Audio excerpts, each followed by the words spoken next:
எல்லாரும் சொல்கிறது என்னென்னா, நல்லதை நினச்சா நல்லதே நடக்கும் அப்படின்னு சொல்லுவாங்க. ஆனால் நம்ம நல்லது தான் நினைக்கிறோம். யாருக்கும் எந்த கெடுதலும் நினைக்கலங்க. ஆனால் நமக்கு எல்லாமே ஆப்போசிட்டாக தான் நடந்துகிட்ருக்கு. இந்த மாதிரி உங்களுக்குலாம் நடக்குதா அப்படின்ட்டு கமெண்ட்டில் கமெண்ட் பண்ணுங்கள்.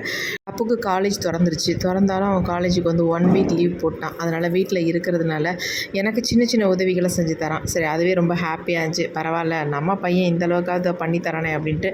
எனக்கு இந்த முடியாத சூழ்நிலையில் ஏதாவது தம்பி இப்படி ஹெல்ப் பண்ணி தரது ரொம்ப ஹாப்பியாக இருக்குது. ஏதோ காலையில் பிரெட் ஆம்லேட் போட்டு தரேம்மா அப்படின்ட்டு ஏதோ சீஸ் சிக்கன்லாம் ரெடி பண்ணி பிரெட் ஆம்லேட் போட்டு கொடுத்தான். ரொம்ப சூப்பராக இருந்துச்சு. நான் இந்த மாதிரி சாப்பிட்டதில்ல.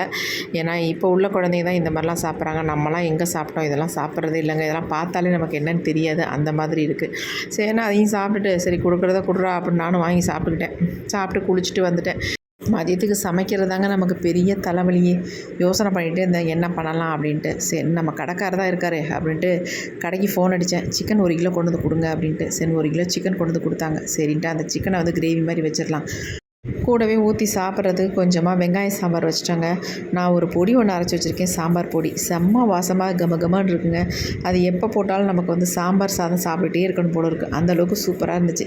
சரி, கூடவே 10 முட்டையை அவிச்சு வச்சாச்சுங்க. 3 பேரும் சூப்பராக மதியம் லஞ்சை முடிச்சிட்டோம்.